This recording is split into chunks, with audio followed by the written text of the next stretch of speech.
चलिए, आज हम मई मंथ का जो संक्षिप्त समाचार है उसको देख लेते हैं। मिसबा जी, गुड इवनिंग। यहीं से हमने कल छोड़ा था लास्ट, और उसके बाद इसको कंटिन्यू करते हैं। ठीक है।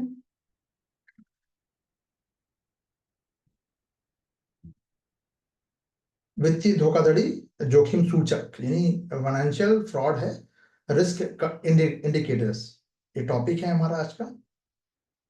डेफिनेशन क्या है? कुल मिला के धोखाधड़ी का पता लगाना है। ठीक है। और इसके लिए एक इंडिकेटर तैयार किया है। डेटा तैयार किए, इंडिकेटर को तैयार किसने किया है? इस टेलीकम्युनिकेशन का जो, एक मिनट, टेलीकम्युनिकेशन जो है उसका एक डिपार्टमेंट है, दूरसंचार विभाग, है ना, डीओटी डॉट कहते हैं इसको। उसी का ये टूल है, ये उसी ने इंडिकेटर बनाया है। ठीक है। तो ये मोबाइल नंबर मध्यम, उच्च और अत्यधिक जोखिम वाले जो श्रेणी है, तीन कैटेगरी में, मध्यम, उच्च या अत्यधिक जो है श्रेणी में इसको डिवाइड करता है। दो नंबर पे बेसिकली, एक रिस्की है, एक हाईली रिस्की है। ठीक है। डेटा का सोर्स क्या होगा? तो ये डेटा कहाँ से लेगा, कहाँ कहाँ के डेटा? इस जो टूल है, जो इंडिकेटर है, इस इंडिकेटर में, ये इंडिकेटर जो है, इस इंडिकेटर में सोर्स कहाँ कहाँ से आएगा, कहाँ कहाँ के सोर्स जो है, से सोर्स इसको, इसमें इनपुट डाले जाएंगे। तो ये मल्टीपल, आप इसको ऐसे याद रखिएगा, जितनी भी, चाहे वो साइबर क्राइम की हो, ठीक है, डॉट की एक आई फैसिलिटी भी दिया गया है, एक डीआईपी इंटेलिजेंस प्लेटफॉर्म है, बैंक और जो वित्तीय संस्थान से मिली जो खुफिया जानकारी है, यानी कुल मिला के जो साइबर सिक्योरिटी से संबंधित है उसी को ही है। तो इसको याद करने की जरूरत नहीं है, ये सिर्फ अंडरस्टैंड के लिए बताया है, इसको दिमाग में रखना है। ठीक है। प्रीलिम्स के लिए इंपॉर्टेंट रहेगा। ठीक है। पर्पस क्या है? तो वही, जो भी बैंक में यहाँ पे जो सर्विस प्रोवाइडर है, यूपीआई सेवा जो फैसिलिटेटर है, उसमें जो हाई रिस्क बेसिकली जो मोबाइल नंबर है, उस पर ये फोकस करेगा। इसके अलावा जो जो कस्टमर है उनकी सुरक्षा के लिए अतिरिक्त कुछ सुरक्षा उपाय को भी लागू करने में ये सहायक होगा। चलिए, तो अब हम बात करें थोड़ा डेटा की, है ना। तो डेटा में अगर हम बात करें तो भाई, जल्दी अमीर, इजी मनी, है ना, इस पर हमने कल बात भी की थी। तो एक संख्या बहुत बड़ी है, तो डेटा अगर आप मेंस में इस्तेमाल करना चाहें तो ये पॉइंट आप मेंस में यूज कर सकते हैं, बस ओनली फॉर ये दिस पॉइंट को। ठीक है। बाकी आप छोड़ सकते हैं, प्री में ये नहीं पूछा जाएगा। डेटा क्या है? 2020 से 2024 के बीच में, इन बिटवीन दिस ईयर, ये 4 सालों में 3,3200 करोड़, आप लिखिएगा, लगभग 3200 करोड़ का नुकसान हुआ है। और कितने लोगों के साथ ये ठगी हुई है, धोखाधड़ी हुई है, फ्रॉड हुआ है? तो ये 5,82,000 जो साइबर धोखाधड़ी का मामला जो है रजिस्टर्ड हुआ है। एक बड़ा अमाउंट है ना, सिर्फ 4 सालों में। तो सोचो, अंग्रेजों का जो 200 साल में नहीं लूट पाया, वो ये 10 साल में लूट के चला गया है। चलिए, इसलिए बहुत बड़ा थ्रेट है, क्योंकि अब सारी चीजें डिजिटल होने जा रही है। क्लियर है? चलिए, अब बात करते हैं, तो साइबर वित्तीय धोखाधड़ी के खिलाफ कुछ प्रमुख उपाय क्या क्या अपनाए जा रहे हैं। वही डीपीआई का या संदर्भ साथी पर एक प्लेटफॉर्म बनाया गया है रिपोर्ट वगैरह करने की, व्हाट्सएप संदेश से कि भैया कोई फ्रॉड मत बेचिए। आरबीआई भी ये जारी करता है, बहुत सारी चीजें। म्यूल हंटर भी है, आरबीआई द्वारा ये विकसित है, टूल है, एआई टूल है, एआई बॉट है बेसिकली ये टूल। मनी म्यूल्स का पता लगाने के लिए बैंकों के उपयोग हेतु इसको रिकमेंड किया गया है कि हर बैंक जो है अपना, आरबीआई का ध्यान रखिएगा, ये थोड़ा प्रीलिम्स के लिए इंपॉर्टेंट रहेगा, किसने इसको डेवलप किया है। इसके अलावा अगर हम बात करें तो एक रिपोर्टिंग वगैरह की सुविधा भी दी गई है, कि जैसे ही कोई साइबर धोखाधड़ी होती है तो उसकी रिपोर्टिंग और मैनेजमेंट आपको कंसर्न को करना है, ये भी बता रखा है मैंने पहले। इसके अलावा जीरो एफआईआर कि भैया किसको हम कहाँ रिपोर्ट करें, ये धोखाधड़ी हुई है, फ्रॉड हुआ है। तो 10 लाख से अधिक की जो साइबर धोखाधड़ी की शिकायत को स्वतः ऑटोमेटिक एफआईआर में कन्वर्ट कर लेता है। तो अमाउंट देख लीजिएगा, ये 10 लाख है, ये भी इंपॉर्टेंट है फॉर प्रीलिम्स। उपाय वगैरह कुछ है? ये 2-3 चीजें थी, जितना मैंने अंडरलाइन किया वही प्रीलिम्स के लिए इंपॉर्टेंट है। एक लाइन आपका यहाँ पे मेंस का निकल के आ गया। ठीक है, चलिए आगे बढ़ते हैं नेक्स्ट टॉपिक की तरफ। कमेंट करते रहिएगा कि समझ में आया नहीं आया, क्योंकि मैं पूछूंगा नहीं। आरती जी, नक्सलवाद टॉपिक हो गया है, नक्सलवाद टॉपिक से शुरू करना था। अच्छा, तो ये तो अभी तक मुझे किसी ने बताया नहीं भाई। नक्सलवाद, नहीं नहीं, नक्सलवाद तो क्रॉस हो गया है शायद, आई थिंक। जल्दी से कोई बताइए, 2 दिन का गैप हो गया है, ये सब तो हुआ नहीं है शायद, जहां तक मुझे लग रहा है।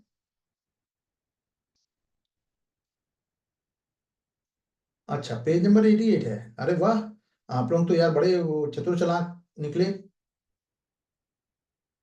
हम्म, पेज नंबर 88, 88 से तो स्टार्ट किया था मैंने शायद, आई थिंक।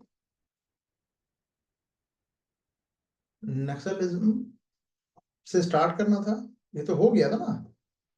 पर पेज नंबर 88 क्या बात कर रही है, यहाँ नेक्स्ट लिखा हुआ है, साफ साफ लिखा हुआ है। क्रिप्टो करेंसी मैंने पढ़ा रखा है, बता रखा है, ये देखिए। कैसी बात कर रहे हैं आप? जरा सा 1 मिनट दीजिएगा मुझे। चलिए, नेक्स्ट हमारा टॉपिक है आतंकवाद पीड़ित संघ नेटवर्क। ठीक है, वीओ टैन कहते हैं इसको, वीओ टैन। एग्जामिनेशन में आपको टेररिज्म के जो विक्टिम है, उन सब, जो जितने भी विक्टिम है, उन सबका एक प्लेटफॉर्म बनाया गया है। ठीक है, और ये किसने, ये इसकी शुरुआत किसने की है? ये संयुक्त राष्ट्र का ही है, यूएन का ही है, ये भी याद रखिएगा, इंपॉर्टेंट रहेगा प्रीलिम्स के लिए। क्योंकि आतंकवाद से एक क्वेश्चन तो आता ही है यूएन के, अगर हम लिहाज से देखें तो ये आतंकवाद पीड़ित जो है, सफरर हैं, और उनके जो उससे जो बच गए हैं, उन लोगों को समर्थन देने वाला ये ग्लोबल लेवल का नेटवर्क है, ये ध्यान रखिएगा। 6 वर्ष पूर्व ये एक इराक की अध्यक्षता में स्पेन और जो था, इसको उसके प्रेसिडेंसी में आतंकवाद पीड़ितों के मित्रों का समूह के बनाया गया था। तो ठीक है, ताकि जो पीड़ित है, जो सफरर है, उनके अधिकारों की रक्षा हो जाए। ठीक है,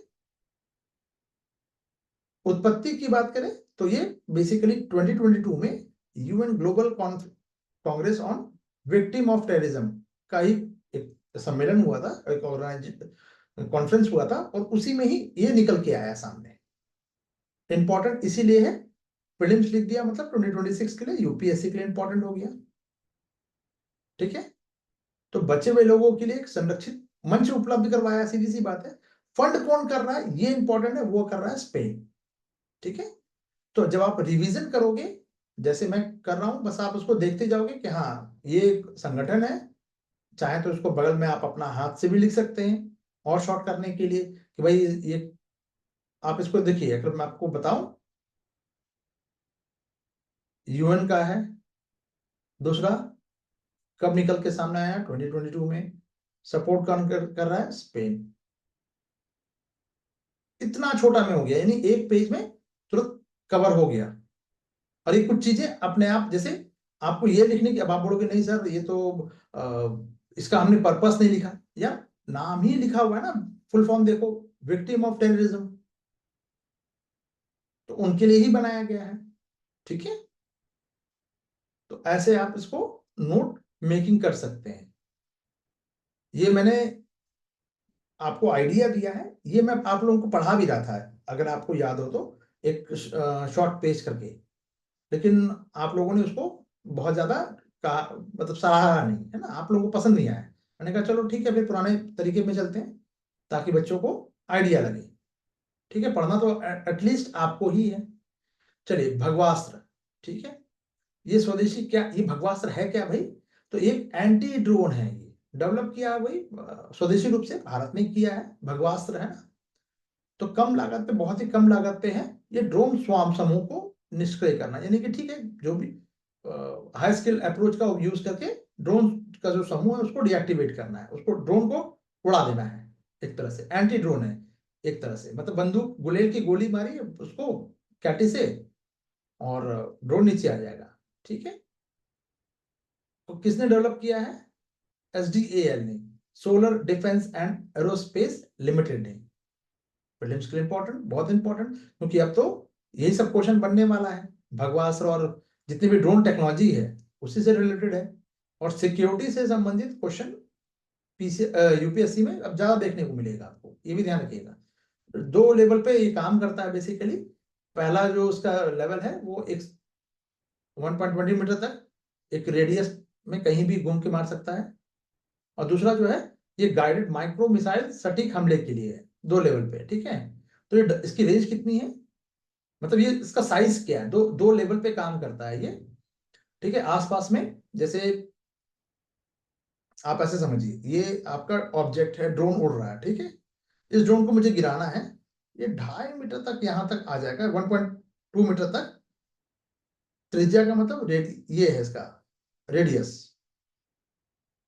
ठीक है, अनगाइडेड माइक्रो रॉकेट ड्रोन समूह पर ये हमला करने के लिए है, यानी ड्रोन यहां तक आके वो हमला कर देगा, उस ड्रोन को गिरा देगा मार के।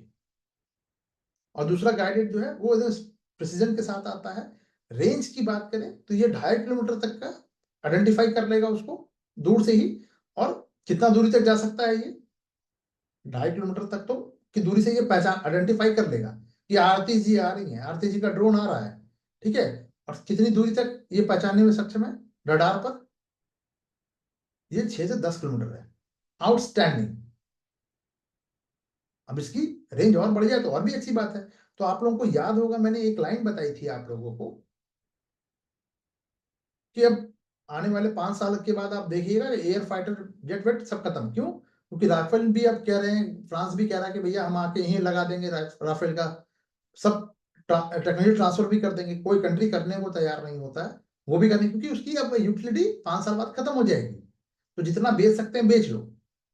बात समझ में आ रही है? चलिए, कितनी हाई एल्टीट्यूड पे काम करेगा ये? तो 5,000 से अधिक की ऊंचाई पे काम कर सकता है, ये भी एक बड़ी बात है।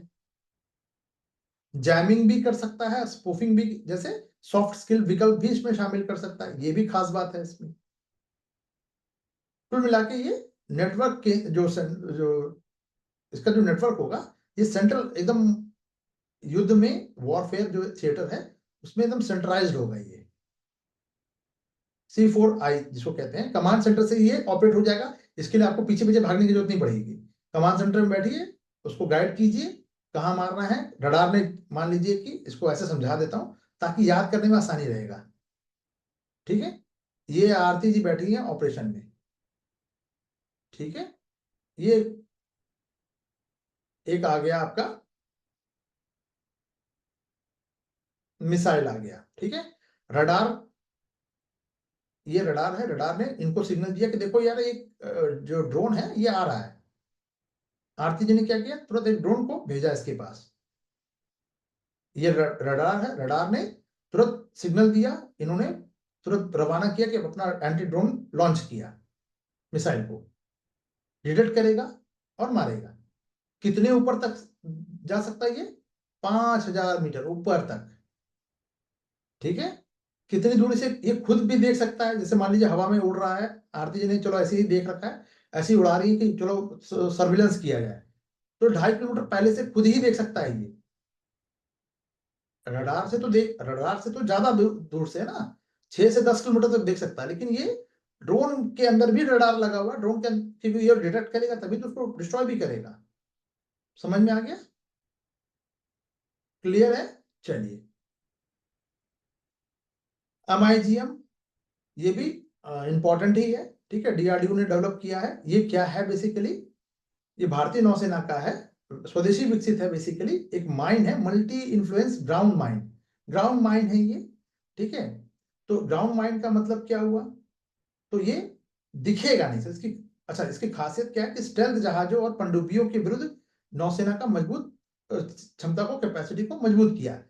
अब ये माइन बोल रहे हैं, फिर माइन का मतलब कि बारूदी सुरंग हुआ, और ये नाव बोल रहा है, यानी कि भारतीय नौसेना बोल रहा है, तो इन्हें समुद्र की बात हो रही है। ध्यान से समझिएगा, ये बोट है, इस बोट से नीचे हमने क्या किया, माइंड, समुद्री माइंड कैसे बिछाए जाते हैं, माइंड वहां, उसको भी माइंड ही कहते हैं। बड़े बड़े बम के गोले लगा दिए गए, फिट कर दिए गए और छोड़ दिया गया, इसी को माइंड कहते हैं। और पनडुब्बी जब आएगी, कोई छुपा हुआ जो रडार पे दिख नहीं रही है, टकरा गई, उड़ गया। ये भारतीय नौसेना ने डेवलप किया, इस डीआरडीओ ने किया है, ठीक है। और डीआरडीओ का भी एक जो प्रयोगशाला था, एनएसटीएल, इसने डेवलप किया है। इस प्रयोगशाला ने ध्वनि, ऑकस्टिक की अगर हम बात करें, मैग्नेटिक है, प्रेशर, सब हर तरीके से ये पहचान कर लेगा, सीधी सी बात। स्मार्ट सारे डिवाइस लगे हुए हैं, तो ये बम जो है खुद ही एक्टिवेट हो जाएगा कि भैया देखो कोई आ रहा है, ठीक है। तो ये खुद ही एक्टिवेट भी हो जाएगा, अच्छी बात है। स्मार्ट तरीके से, स्मार्ट इलेक्ट्रॉनिक्स के तहत बहुत जल्दी रिएक्ट करेगा। तैनाती कहाँ किया जा रहा है, पनडुब्बी पे भी इसको छोड़ा जा सकता है, जहाजों पे भी, अन्य प्लेटफॉर्म पे भी इसको तैनात किया जा सकता है। ये बात समझ में आई, ये भी इंपॉर्टेंट रहा। बहुत कम है इंपॉर्टेंट थोड़ा सा, लेकिन फिर भी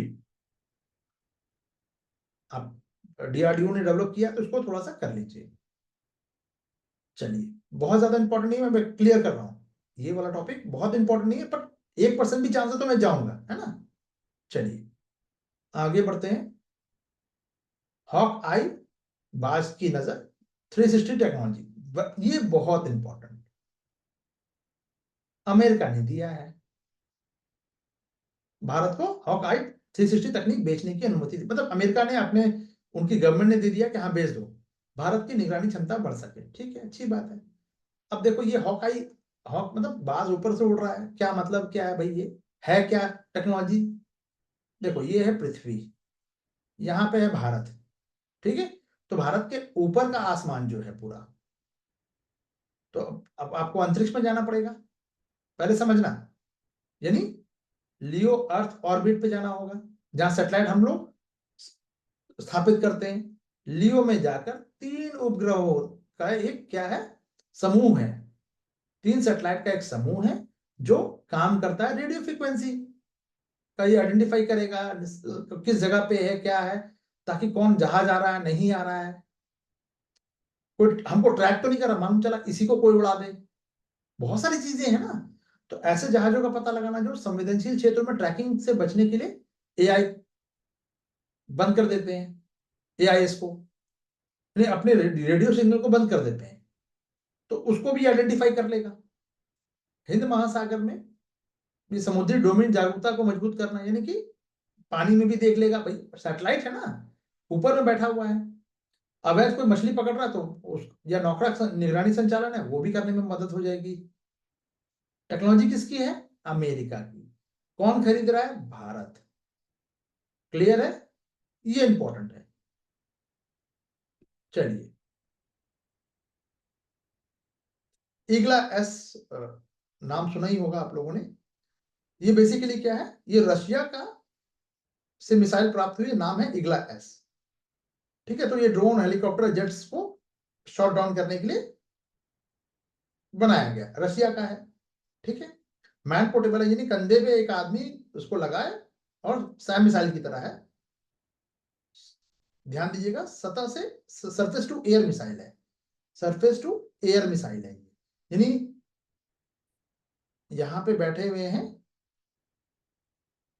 कौन बैठा है जल्दी से नाम बताओ, मिसबा जी बैठी है, इन्होंने शूट, कंधे पे बैठ के ही आसमान में निशाना लगाया और लगा दिया। निशाना का मतलब क्या है, खाली उनको फायर करना है ऊपर, निशाना भाई वो विजिबल थी ना, दिखेगा, इन्होंने छोड़ दिया, मान लीजिए ऊपर की तरफ दिखा के, इस दिशा में छोड़ा, सपोज जहाज इस दिशा में, ये खुद ही वहां जाएगा, आपको सिर्फ उसको फायर करना है, लॉक करे, एक बार लॉक करके भी अगर आपने छोड़ दिया, मान लीजिए लॉक किया और आप डिस्टर्ब हो गए, मतलब आप हिल गए थोड़ा सा, बंदूक के निशाने में क्या होता है पहले समझिएगा, यहाँ पे आपने स्नाइपर है, ये स्नाइपर शूट कर रहा है, तो सांस रोक के बैठेगा वो, सांस से भी ऊपर नीचे हो गया तो गोली इधर उधर चली जाएगी। इसके साथ क्या है, एक बार टारगेट लॉक करो और फिर भाई तुमने इस दिशा में छोड़ दो, कोई दिक्कत नहीं, वो खुद ही जाएगा, ठीक है, फिल्मों में देखा होगा आप लोगों ने। तो ये बेसिकली वीएस शॉर्ट जो रेंज का है, very short range air defence system का ये थोड़ा सा एडवांस वर्जन है। मैन पोर्टेबल है, ये बहुत बड़ी बात है, यानी कंधे पे रखो बंदूका की तरह, जो कहते हैं ना मोटार या फिर रॉकेट लॉन्चर, उस type kind of. Infrared homing है, यानी पहचान के ये लॉक भी कर देगा, क्योंकि कोई भी जहाज जब चलता है तो अपना सिग्नेचर छोड़ता है। सिग्नेचर का मतलब गर्मी छोड़ रहा है जो, उसको ये डिटेक्ट कर लेता है। ऑटोमेटिक लक्ष्य की ट्रैकिंग कर लेगा, ये खुद ही कर लेगा। लॉन्च के बाद इंजन की गर्मी का पीछा करेगा, छोटा और तेजी से, मतलब बहुत हाईली स्पीड, जैसे ड्रोन है, हेलीकॉप्टर, उसके विरुद्ध भी, अगेंस्ट भी ये इफेक्टिव है। रेंज वही 6 किलोमीटर की दूरी तक ये उड़ा सकता है किसी को। और हाइट कितनी हाइट तक जाएगा ये, तो 3.5 किलोमीटर हवा में, 3.5 किलोमीटर। ठीक है, ये भी अच्छा है। 3.5 किलोमीटर, क्योंकि ड्रोन तो बहुत ऊंचाई पर तक तो जा नहीं सकते। तो अभी हम लोगों ने ऑपरेशन सिंदूर में क्या देखा था कि मल्टीपल, जो हमने S-400 तो बहुत ही रेयर यूज हुआ है। S-400 आकाश से लेके 50 तरह की और जो मिसाइलें थी शॉर्ट रेंज की, कोई लॉन्ग, अलग अलग तरीके की मिसाइल से पहले गिराया गया कि भैया देखो आकाश छोड़ के देख रहे हैं, उससे गिर रहा है, चलो अच्छी बात है, नहीं अच्छा उससे भी बच गया, चलो दूसरा वाला छोड़ देते हैं, चलो तीसरा छोड़ देते हैं, ऐसे करके। तो मल्टी लेयर इन्होंने ऑपरेशन सिंदूर में क्या देखा गया, ये देखिए, एक फायर किए, एक फायर किया इस लेयर को के लिए है, मालूम चला कि कोई ऐसा आ गया है जो इस लेयर से अंदर आ गया है, ये लेयर की सुरक्षा है। अब इस लेयर को भी कोई भेज रहा है तो तीसरा सुरक्षा है। 5 लेयर बनाए गए थे टोटल। इतना तो इजराइल नहीं बनाता है भाई, नहीं तो अब तक अगर बहुत नुकसान हुआ होता तो दिख जाता, छोटा मोटा दिखा है खाली नुकसान, है ना। चलिए, तो वो यही रीजन है। नेक्स्ट टॉपिक की तरफ चल रहे हैं। वाह वेरी गुड, आप लोग कोई कमेंट नहीं कर रहे हैं, बहुत अच्छा लग रहा है देखकर।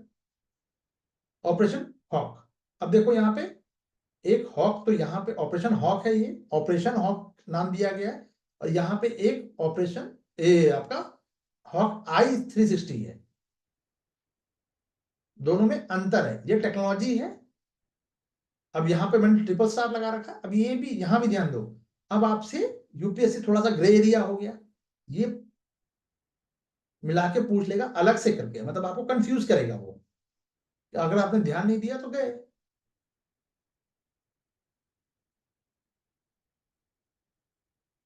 ऑपरेशन हॉक ये सीबीआई ने किया है स्टार्ट, किसके लिए, ऑनलाइन बाल शोषण जो हो रहा है, चाइल्ड एक्सप्लॉयटेशन जो है, उसके से जुड़े हुए, और वैश्विक साइबर अपराध नेटवर्क पर कार्रवाई की जा सके ग्लोबल लेवल पे। और साइबर जुड़ा है तो ग्लोबल लेवल पे होगा। तो ये ऑपरेशन कार्बन 2021 में, ऑपरेशन मेघचक्र 22 में स्टार्ट किया गया था। दो दो के बाद अभी तीसरा आ गया, तो ये भी सीबीआई नहीं, ये सब सीबीआई के हैं। तो आइडेंटिफाई करना है किसी अपराधी को, उसकी गिरफ्तारी हो, साइबर अपराध नेटवर्क है तो उसको अगर हम डिस्ट्रॉय कर सके, ठीक है। और इसके लिए कोई मदद, अगर वैश्विक सहयोग चाहिए तो वो भी सहयोग सीबीआई लेगी, उनको सहयोग भी करेगी, उनसे सहयोग लेगी भी, दोनों चीजें। क्लियर हो गया, चलो। तो ये सब प्रीलिम्स के लिए बहुत इंपॉर्टेंट, बार बार मैं इतना चीख के बता रहा हूं, अब कल को ये मत बोलना सब ठीक से नहीं बताया था। और जिन लोगों ने छोड़ा है क्लास, वो अपना खुद का वो देखें। चलिए, कोई ऐसा भी है ना, एक बंदा यहाँ पे था क्लास में कि अरे सर मैंने तो आज का जॉब छोड़ा है, आज की छुट्टी ली है, वो बंदा गायब हो गया, देख लीजिए, झूठ पकड़ा गया। एक्सरसाइज कुछ हुआ था, एक्सरसाइज अमूमन नहीं पूछा जाता है, लेकिन मोटे तौर पे हम आई मेडेक्स करके है, एशिया 2025, ठीक है, ये सिंगापुर में आयोजित हुआ था, 14वां संस्करण है, ठीक है। भारतीय नौसेना ने भाग लिया था, ठीक है, आयोजक सिंगापुर हो गया, ठीक है। 70 से अधिक देश भाग लेते हैं, मल्टी नेशनल ये ज्वाइंट एक्सरसाइज है, प्रीलिम्स में देखा जा सकता है, बट इतना इंपॉर्टेंट नहीं है, बहुत triple star type kind of नहीं है, पर फिर भी आप छोड़ नहीं सकते। नोमैडिक एलिफेंट की बात करें तो ये कहाँ पे हो रहा है भाई? भारत और मंगोलिया के बीच में हमेशा होता आया है, मतलब 17वां संस्करण है, ठीक है। अभी पिछला संस्करण तो भारत में ही हुआ था, इतना सफिशिएंट है, इसको छोड़ सकते हैं, ठीक है। इतना जान लिया आपने उलन, क्योंकि ये बार बार नोमैडिक नोमैडिक एलिफेंट जो है भारत और मंगोलिया के बीच में एक लाइन पढ़ना था, कल बात खत्म। चलिए अब हम आ जाते हैं आज के नए टॉपिक पे, पर्यावरण, इन्वायरमेंट, विच इज, कोई स्पीड ठीक है, सबको समझ में आ रहा है? ऐसा तो नहीं कि स्पीड ज्यादा है, नहीं तो कल को फिर पड़ोसी को फोन करके बताइएगा कि सर तो जल्दी जल्दी निकल जा रहे हैं, वो अच्छा नहीं लगेगा। आपको स्पीड लग रहा है आप मुझे बताइए, आपको नहीं लग रहा है आप वो भी मुझे बताइए, क्योंकि पड़ोसी आपके दुख को दूर नहीं करेगा। पढ़ा मैं रहा हूं तो मैं ही कर सकता हूं जो कर सकता हूं, ठीक है।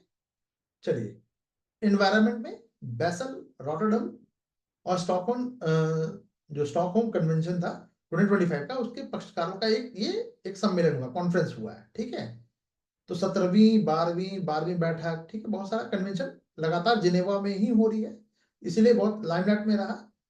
ये कॉन्फ्रेंस का परिणाम क्या निकला? तो कहा कि ठीक है भाई, अभी जो 3 सीओपी है, कॉन्फ्रेंस ऑफ पार्टीज जिसको कहते हैं, सीओपी कोप, है ना, और जो अन्य पर्यावरण जो समझौता है और जो इनिशिएटिव लिया जा रहा है उसके साथ एक बेहतर कोऑर्डिनेशन पर जोर दिया गया, जैसे कि बेसल कन्वेंशन जो है, बीसी सीओ कॉप जो 17 था, 17 में क्या कहा गया था कि कचरे का जो स्थायी कार्बनिक प्रदूषक जो है, पॉल्यूटेंट है, कार्बनिक जो पॉल्यूटेंट है, वेस्ट मैनेजमेंट, ठीक है, उसके लिए अपडेट जो तकनीक है उसके लिए गाइडलाइंस जारी की गई। ध्यान दीजिएगा, जो अपडेट हो रहा है जो टेक्नोलॉजी, उसके लिए गाइडलाइंस जारी की गई थी, और इसके लिए एक रणनीतिक ढांचा भी अपनाया गया 25 to 31, ठीक है। कपड़ा कचरे की सीमा, कपड़ा कचरे नहीं, कचरे की जो सीमा पर आवाजाही पर काम भी स्टार्ट किया गया। कपड़ा नहीं होगा भाई, ये यहाँ पे ठोस कचरे की बात हो रही है। एक बार जरा सा मिसबा जी, आप इंग्लिश वर्जन देख के मुझे बताइएगा, ठीक है। दूसरा है रॉटरडम। अभी प्रीलिम्स के लिए हम बात कर रहे हैं, मेंस के लिए कोई लाइन आएगी तो मैं बताऊंगा, प्रीलिम्स में ही फोकस करना है, और जहां मुझे आपको फोकस करना है वो मैं प्रीलिम्स मेंशन कर दे रहा हूं, जैसे कि ये प्रीलिम्स के लिए इंपॉर्टेंट होगा। टेक्सटाइल ओनली है,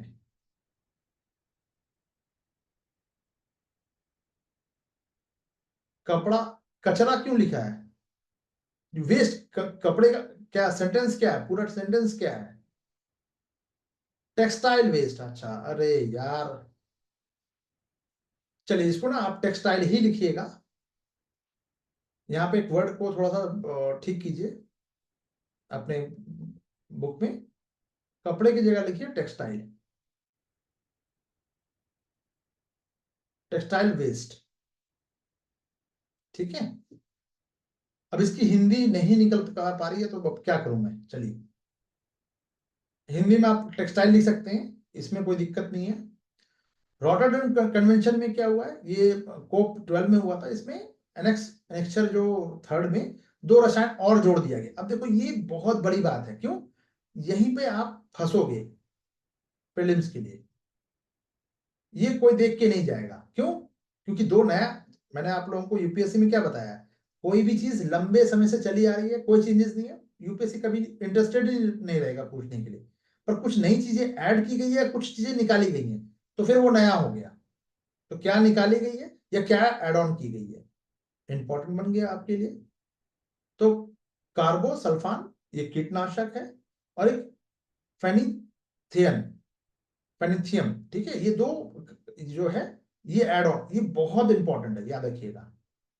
गुलाब शर्मी जी, स्टॉकहोम कन्वेंशन की बात करें, सीओपी 12 में क्या लिया गया, ये एनेक्स ए में जोड़ा गया, इसमें भी 2 कीटनाशक जोड़े गए, मतलब कीटनाशक की एक श्रृंखला है, एक क्लोरोपाइरीफोस ये कीटनाशक है, एक पर फ्लोरो कार्बोक्लिसिक एसिड एक एसिड है, इन दोनों के बीच में क्लोरीन बेसिकली, एक और है क्लोरीन युक्त पैराफिन, ये 3 रसायन को जोड़ा गया है ए में, एनेस्टर ए में।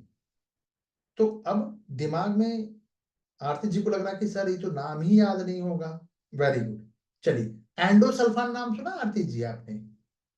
एंडोसल्फान कीटनाशक के रूप में यूज होता है, किसी ने सुना हो? 50 बार तो बताया है मैंने। एंडोसल्फान, तो कोई भी कीटनाशक, यहाँ पे फोकस क्या कीजिए, कोई कीटनाशक की बात हो रही है तो कीटनाशक है, बस ये आपका गुरु मंत्र है। इसको पकड़ के चलिए कि कीटनाशक जो है, कुछ भी अगर यूपीएससी देता है तो आप बोलोगे हाँ हाँ ये ऐड हुआ है।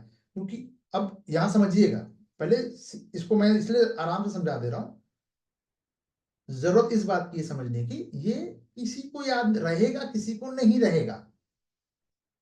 यहां पे आपको आईक्यू लगेगा मिसबा फातिमा जी, ठीक है? तो ये करने के लिए आपको क्या करना पड़ेगा, दिमाग लगाना है। आप रटते रहो, कोई दिक्कत नहीं है, लेकिन ये वहां जाके मिस कर दोगे। या रोटी बनाने जैसा तो है नहीं कि डेली प्रैक्टिस कर रहे थे 10,000 साल से हम कर रहे हैं, ऐसा तो है नहीं। तो याद कैसे, तो आपको आईक्यू लगाना है यहाँ पे कि भाई कोई रसायन तो जुड़ा है, रॉटरडम वाले में कोई 2 जुड़ा था, ठीक है? और कोई एक स्टॉकहोम कन्वेंशन हुआ है, कोप का 12, उसमें भी कोई कीटनाशक था।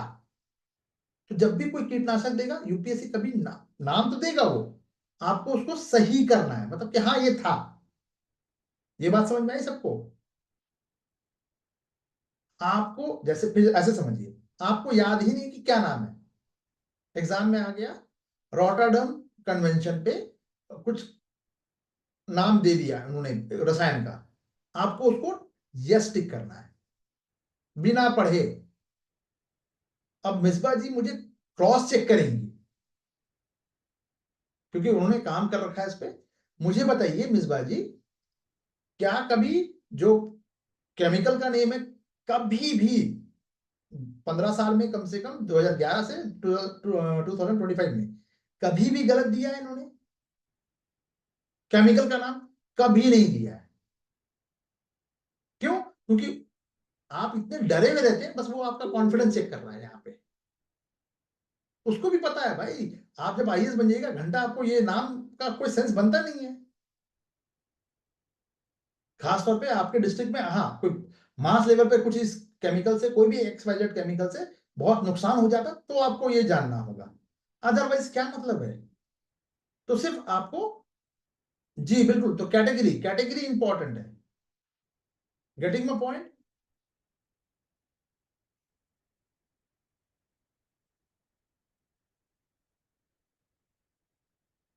चलिए, अब आते हैं बेसल्स जो कन्वेंशन, ये क्या बला है भाई? तो ये 1989 में, ये स्विट्जरलैंड में इसको अडॉप्ट किया गया था। ये बेसिकली था खतरनाक जो कचरे हैं और उसको डिस्पोज करना है।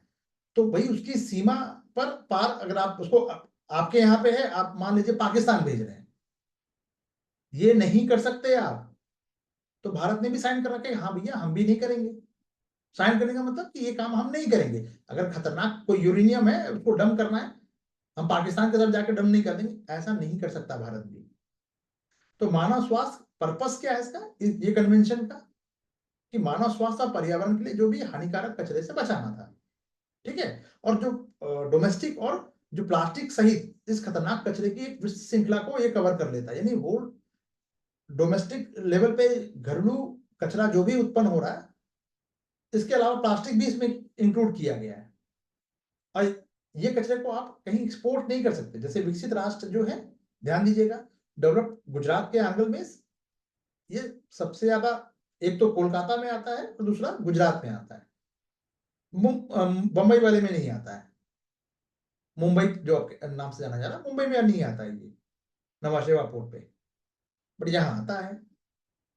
जहाजों को तोड़ने वाला काम ये भी होता है, मतलब बच्चे के डायपर तक आ गया वहां से, हॉस्पिटल वेस्टेज है, ठीक है?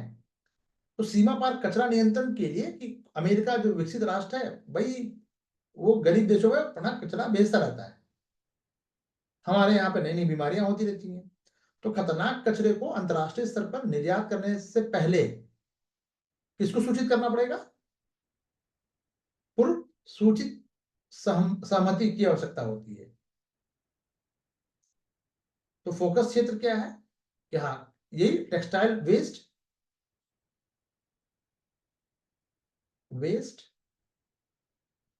जहाज तोड़ना देख लीजिए, बता दिया मैंने। तो ये टेक्सटाइल जो वेस्ट है, दान या रिसाइकिल करके गलत लेबल किया जाता है, जिससे कि इसको रेगुलेट करना मुश्किल हो जाता है, खासतौर पे ग्लोबल साउथ में। हम ग्लोबल साउथ में ही आते हैं। आपकी जान, अभी मैंने कुछ दिन पहले बताया ना, बच्चों के डायपर आ रहे हैं यूज्ड। उसका हम क्या करेंगे भाई? वो कपड़े में आ रहा है, मगर लेबल उन्होंने गलत बना रखा है। मान लीजिए अमेरिका से 10 पैंट का पीस आया, ठीक है, लोगों ने दान किया, गरीब देशों में दे दो। यहां भी आ गया वो उठ के। अब उसी के साथ साथ बच्चों के डायपर आ रहे हैं यूज्ड। भाई उसको क्या यूज कर लोगे आप? उसका क्या यूज होगा? उस बच्चे को पता नहीं कौन सी बीमारी होगी। समझ रहे हैं बात को? कंटामिनेट कर दिया उसने तो कपड़े को भी, दूसरे कपड़े को भी कर दिया।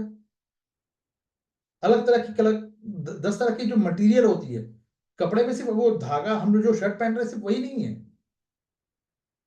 बहुत सारे और भी कपड़े की मैंने उसमें डिटेल आप लोगों को पहले भी करवाया है। जो मैटिंग होती है वो भी कपड़े में आता है। सिर्फ फैशन डिजाइनिंग और पहनने वाला वेयरिंग की बात नहीं, अग्निशामक जो है, फायर प्रूफ जैकेट है, वो भी आएगा।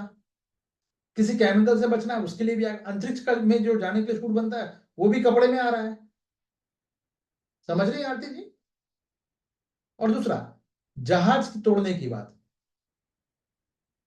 तो अगले 15 वर्षों तक 15,000 जहाजों को तोड़ा जाएगा, जिसमें से कई पीओपी और बारूद, जो बहुत सारे हेवी मेटल्स होते हैं ना उसमें, एस्बेस्टॉस सबसे ज्यादा होता है, जिससे कई सारी कानूनी चुनौतियां पैदा होती हैं। तो ये दो क्षेत्रों में फोकस किया गया, एक तो टेक्सटाइल में, दूसरा जहाज तोड़ने पे, इस पे फोकस किया गया है कि जितने जहाज पुराने हो रहे हैं भैया उसको तो तोड़ना है, तोड़ के कुछ। ये पाकिस्तान में ज्यादा होता है, भारत में ये कम है, पाकिस्तान में और ज्यादा है। ऐसा नहीं कि पाकिस्तान में नहीं हो रहा है या भारत में नहीं हो रहा, वो दोनों जगह रहा है, लेकिन पाकिस्तान में ये ज्यादा। अब जाहिर सी बात है, भारत में ये बंद होना चाहिए, हमें तो अपना देखना है ना। एक रॉटरडम कन्वेंशन, अभी तक देखो प्रीलिम्स के लिए ही है, हम एक एक दो दो लाइन में बता दूंगा आपको कहाँ पे मेंस के लिए है ये। रॉटरडम कन्वेंशन कब है? 2004 में लागू हुआ है, और ये भारत इसमें शामिल कब हुआ? 6 में, 2 साल बाद। तो पूर्व सूचित जो सहमति है, यानी कि पहले से हम आपको बता दिए कि भाई हम आपके यहाँ पे ये कचरा भेज रहे हैं, आपको चाहिए तो आपने सहमति दे दी, हाँ हाँ भेजो भेजो, हम कुछ कमाई कर लेंगे, वेरी गुड। अब इन्होंने क्या किया? केमिकल भेज दिया।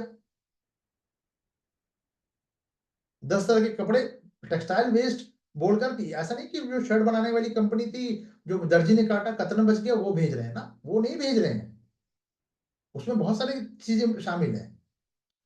तो ये खतरनाक रसायनों के निर्यात से पहले देशों को सूचित किया जाए कि किस देश में क्या भेज रहे हैं भाई। तो ये रॉटरडैम जो कन्वेंशन हुआ था वो इसीलिए हुआ था, ठीक है, कि कोई भी केमिकल, अगर खतरनाक केमिकल भेज रहे हैं तो पहले आपको इन्फॉर्म कर दें, ताकि मानव स्वास्थ्य और पर्यावरण की रक्षा के लिए एक अंतर्राष्ट्रीय व्यापार में साझा जिम्मेदारी, यानी सबकी जिम्मेदारी है भाई, बता दो क्या। तो प्रतिबंधित या प्रतिबंधित कीटनाशक और औद्योगिक रसायन ये कवर करता है ये। अमेरिका में, आपकी जानकारी के लिए, अमेरिका में जूते उतरवाए जाते हैं सबसे पहले, और अगर उसमें मिट्टी लगा है वो अपने देश में उतरने नहीं देंगे आपको। जैसे ही आप फुटवेयर चलते हैं, वहां की जूते में लगी मिट्टी से पता नहीं आप क्या लेके आ गए हो, कौन सा बैक्टीरिया, कौन सा वायरस लेके आ गए, उसको भी वॉश किया जाता है। तो अमेरिका तो सिक्योर है भाई, बट क्या हम ऐसा कुछ कर रहे हैं? जवाब है नहीं।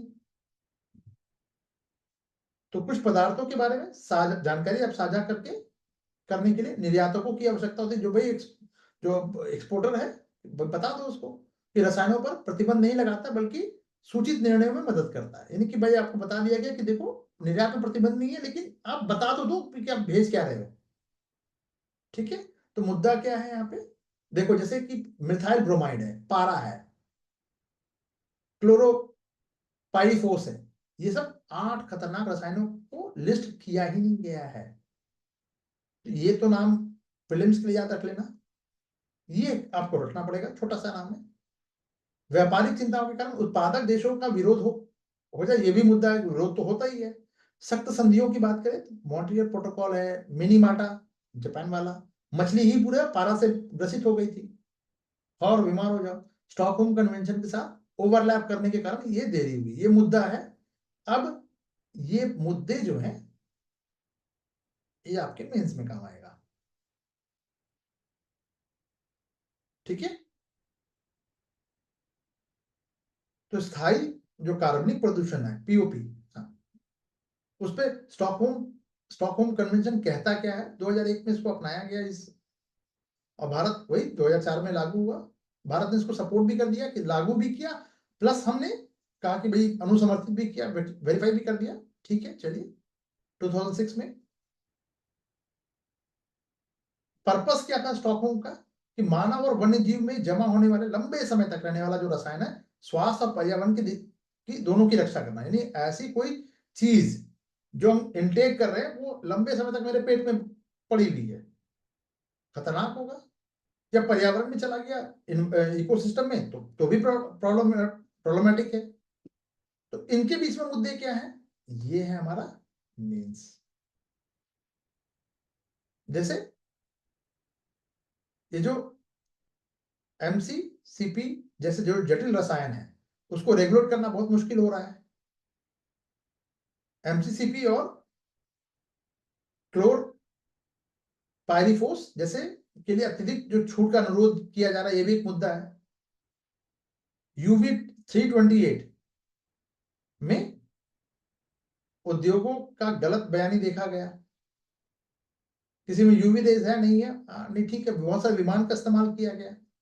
तो चरणबद्ध तरीके से इसको समाप्त करने के लिए बावजूद 4000 विमानों का में बनाने में इसका पहले कहा गया कि हम इसका इस्तेमाल नहीं करेंगे, पर विकसित राष्ट्रों में किया है, ये बैन होना चाहिए था, बोले नहीं ये वो नहीं है, गलत बयानी कर दिया, बना लिया 4000 विमान। तो ये जो कन्वेंशन है वो कन्वेंशन क्यों हो रहा है, अभी मैं इसको समझाऊंगा, अभी थोड़ा और डिटेल में जाऊंगा, समअप भी करूंगा इसको। तो बीआरएस कन्वेंशन का इंपॉर्टेंस क्या है, वही भाई खतरनाक रसायन और कचरे से मानव स्वास्थ्य और पर्यावरण की रक्षा करने के लिए एक ग्लोबल फ्रेमवर्क के रूप में ये काम करता है, बीआरएस कन्वेंशन, ठीक है। तो पूरे रासायनिक जीवन चक्र को ये रेगुलेट करेगा, यानी कोई भी रसायन बन रहा है, कोई भी केमिकल बन रहा है, तो उसका पूरा लाइफ जो साइकिल है उसको रेगुलेट करता है, चाहे वो किसी भी रूप में आप प्रोडक्शन कर रहे हो, यूज कर रहे हो, या फिर उसको डिस्पोज कर रहे हो, ठीक है। रेगुलेट कौन करेगा, कोई भी रसायन को, बीआरएस कन्वेंशन, ये क्लियर हुआ। ये प्रीलिम्स के लिए भी इंपॉर्टेंट है, ठीक है। लक्ष्य क्या है, अब जैसे देखो 2030 तक लक्ष्य भी हमने को प्राप्त करने में मदद करता है, भूख से है तो ऑब्वियस सी बात है।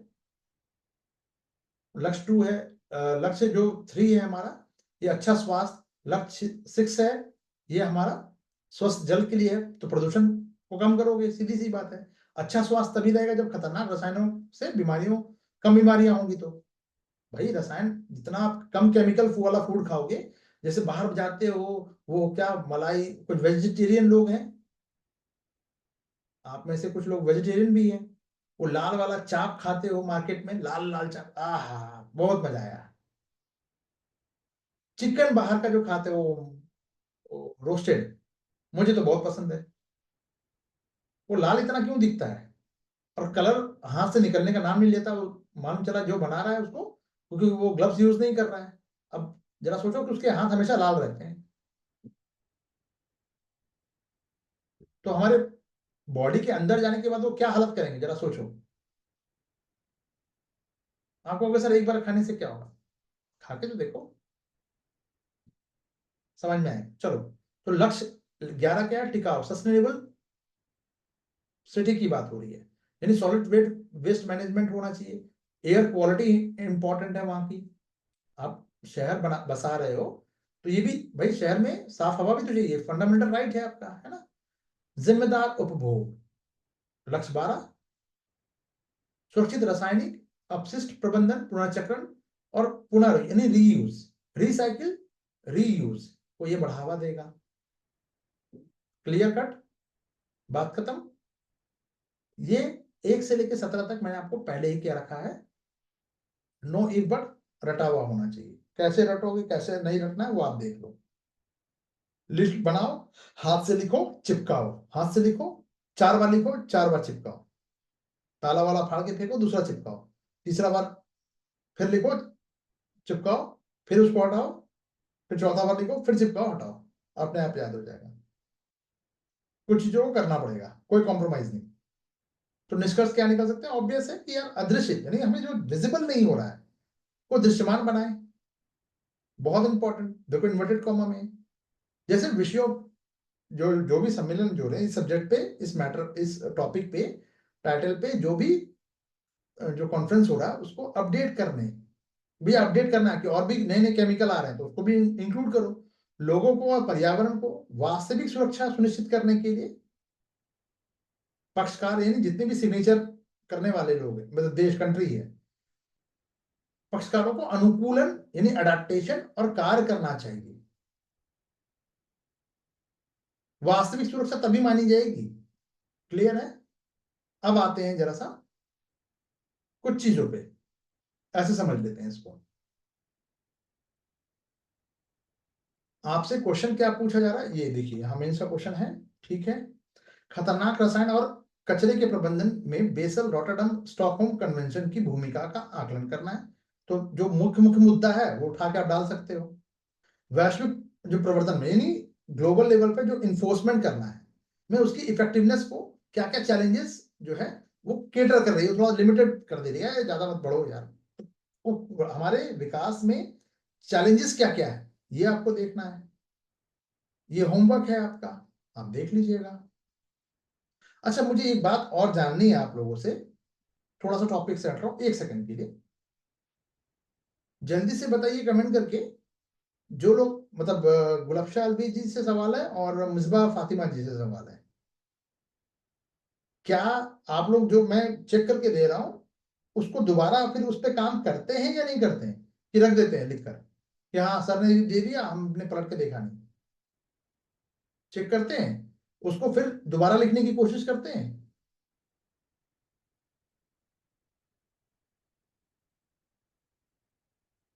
करते हैं। तो अगर ये कर रहे होंगे तो ऑटोमेटिक, नहीं अगर आपने ऐसे एवं कह दिया तब तो मुझे दिख रहा है वो, और अगर नहीं करते हैं तो आपकी गलतियां कम होने लगेंगी। अभी तक में मैंने गुलाबशाह अलवी जी का देखा है और मिसबा जी का भी है, अभी भी सेंटेंस फॉर्मेशन थोड़ा बहुत इनका हुआ है 2-4%। गुलाबशाह अलवी जी का भी थोड़ा और होना बाकी है, उस पर काम बहुत ज्यादा अभी हुआ नहीं है। तो जब तक उस क्या ना उस उसको मीटअप, उस टारगेट को मीट नहीं कीजिएगा यूपीएससी में, तब तक आप कंपटीशन में है ही नहीं अभी। तो इसको ठीक कीजिए, ठीक है। चलिए नेक्स्ट टॉपिक की तरफ चलते हैं। जैव विविधता, जैविक विविधता यानी एक पहुंच और लाभ साझाकरण करना है।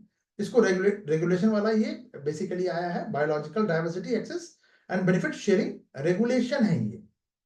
रेगुलेशन है, बहुत बहुत बहुत इंपॉर्टेंट, आना चाहिए प्री में, और प्री में नहीं तो मेंस में कुछ कुछ चीजें ये हो जाएंगी। तो रेगुलेशन क्या है ये जान लेते पहले, किसके लिए रेगुलेशन, मतलब किसको रेगुलेट करना है, कम ज्यादा करना है। रेगुलेट का मतलब ये होता है ना, पंखे का रेगुलेटर, ठीक है। राष्ट्रीय जैव विविधता प्राधिकरण कौन है, एनबीए। इन्होंने क्या किया कि जो बायोडायवर्सिटी हमारी है सब तक पहुंचे और उसका लाभ भी सब तक शेयर हो, इसके लिए एक नियम बनाया है इन्होंने, नए नियम जारी किए। नए नियम है तो यूपीएससी का सारा फोकस कहां होगा, इस नए नियम पे होगा, ठीक है। क्या ये नए नियम से क्या होगा, क्यों क्यों जरूरी हो गया भाई, इतना हंगामा क्यों कट रहा है, नए नियम नए नियम। बेसिकली जो भी लाभ होगा उसको उचित तरीके से सबसे शेयर करना हो, उसी को रेगुलेट करने की बात हो रही है। तो ये नियम एनबीए द्वारा बीडीए बायोडायवर्सिटी जो एक्ट है आपका 2002 का, यूपीपीसीएस ने कम से कम 10 बार पूछा होगा ये एक्ट कब का है, देख लो। अब ये जो अधिसूचित किए गए थे ये 14 को रिप्लेस करके लाया गया था, ठीक है। 2002 के है अब इसको रिप्लेस हो गया, सॉरी मैं ये कह रहा हूं, ये 2002 वाला जो है अधिनियम है इसको रिप्लेस कर दिया गया है 14 से। उल्टा बोल गया था, मुझे 22 दिख रहा था, पता नहीं क्यों। चलिए, अब एक प्रसिद्ध एबीएस मामला एक आया था। एबीएस का मामला क्या था, केरल में कानी समुदाय है। अब ये देखो थोड़ा सा फिर से पकड़ दो एक वर्ड, केरल में एक कानी आदिवासी समुदाय है, बहुत इंपॉर्टेंट। और आरोग्य पचा ये पौधा है जिसका वैज्ञानिक यानी साइंटिफिक नेम है ट्राइकोपस जेलानिकस, ठीक है। अब ये तो याद रहेगा नहीं किसी को, आरोग्य पाचा यानी आरोग्य का मतलब बीमारी बीमारी नहीं होगा, उससे संबंधित है। कुल मिला के ये जीवनदायिनी दवा यानी लाइफ सेविंग ड्रग के रूप में इसको आदिवासी यूज करते हैं। अब आप बोलोगे सर फिर अभी भी समझ में नहीं आया, कहने का मतलब ये है कि ये जो रेगुलेशन लाया गया उससे ये मामला देखा गया था कि भाई जो ये लाभ सबको मिलना चाहिए, केवल केरल के आदिवासी को क्यों क्यों मिल रहा है। मैं एक टूथपेस्ट यूज करता हूं हकला बिजार, वो मैक्सिको की वोल्केनो की राख से बना है, होम्योपैथिक पेस्ट है, टूथपेस्ट है वो, 75 80 100 ऐसे कुछ मिलता है, ठीक है। अब जरा सा देखिए कि ये सिर्फ वहां के आदिवासियों के लिए इंपॉर्टेंट नहीं है, सब इसका लाभ सबको मिलना चाहिए उसी तरह से, ठीक है। तो एबीएस पर भारतीय कानूनी ढांचा क्या है, मतलब भारतीय जो लॉ फ्रेमवर्क जो है वो क्या है, किस बारे में, कि पहुंच और लाभ साझाकरण करना है, इस पर कानूनी ढांचा क्या है। चलिए तो पहले हम कानून जान लेते हैं यार। कानून इस बात से संबंधित है कि अनुवांशिक संसाधन तक कैसे पहुंचा जाता है, उनके यूज में, उनके उपयोग में होने वाले उपयोगकर्ता जो यूजर हैं और जो सर्विस प्रोवाइडर हैं उनके बीच में ये कैसे साझा किया जाएगा, शेयर कैसे किया जाएगा। यानी गुलाब शालवी जी हैं, उनको बिरयानी पसंद है, बिरयानी बनाने वाले अलग लोग हैं, अब ये दोनों एक जगह एक प्लेटफॉर्म पे कैसे आएंगे, एबीएस यही बताएगा। बात समझ में आई। तो जैविक विविधता पर कन्वेंशन सीबीडी के तहत कवर किया जाता है, ठीक है। ऑब्वियस जैविक विविधता सीबीडी का ही है, ठीक है। बॉन दिशा निर्देश जो हुआ था ये नगोया प्रोटोकॉल, ये उसको गाइडलाइन देता है कैसे क्या क्या चीजें आपको अपनानी है, अडेप्ट करना है। और इसको 2024 में कोप 16 जो है सीबीडी मल्टीलैटरल जो सिस्टम था उसको सीबीडी ने कोप 16 जो हुआ था 24 में उसमें अडॉप्ट किया था। तो अब आपका सवाल होगा कि क्या इस तरह के जो एबीएस है इसको पहले कभी बायोडायवर्सिटी जो है उसको प्रिजर्व करने के लिए, संरक्षित करने के लिए क्या भारत में कोई कानून नहीं था? बिल्कुल था भाई, जैविक विविधता अधिनियम जो था वो 2002 का तो था ही, लेकिन अब ये पुराना हो गया, नई नई चीजें हमें अडॉप्ट करनी थी। नगोया प्रोटोकॉल की तुलना में ये व्यापक हो गया। बीडी अधिनियम का जो दायरा था नगोया प्रोटोकॉल की तुलना में बहुत ज्यादा है। क्यों? क्योंकि भारत के सभी प्रकार के जैविक संसाधनों को ये कवर कर लेता है, जबकि नगोया प्रोटोकॉल केवल किसके लिए था, अनुवांशिक संसाधनों को कवर कर रहा था। ये रट लो। तो बड़ा कौन हुआ, बीडी अधिनियम, सीबीडी बायोडायवर्सिटी, ये देखो सीबीडी, ये बीडी बीडी नहीं सीबीडी होगा, यहाँ पे सीबीडी को करेक्शन कर लीजिएगा, करेक्शन के लिए चलिए मैं ग्रीन इस्तेमाल कर लेता हूँ, ठीक है। सीबीडी, सीबीडी आप कोशिश कीजिएगा इंग्लिश में लिखना चाहे तो ये वर्ड इंग्लिश में भी लिख लीजिएगा, कोई दिक्कत नहीं है एग्जाम में, ठीक है। चलिए, अब इसको इंप्लीमेंट कैसे किया जाएगा भाई, इंप्लीमेंट करने के लिए भारत में एक 3 लेवल के स्टेज है उसका यूज किया जाता है। एक तो केंद्रीय लेवल पे, सेंट्रल लेवल पे, ये तो पूरा भाई एनबीए है। राज्य स्तर पे एसएसबी है और स्थानीय स्तर पे लोकल लेवल पे बीएमसीएस है, ठीक है। और सभी आपस में क्या है? मिसबा जी। जी बीडी का फुल फॉर्म बताइए फिर, मुझे लगा वो छूट गया है, बताइए जरा सा। चलिए तो ये निकाय जो है, बॉडी जो है, पहले यहां देख लेते हैं। नहीं फुल फॉर्म बताइए ना, मैं फुल फॉर्म की बात कर रहा हूँ। चलिए, तो नियम की अब हम बात कर लेते हैं कि ये बीडी अधिनियम, अरे यहाँ भी बीडी ही है भाई।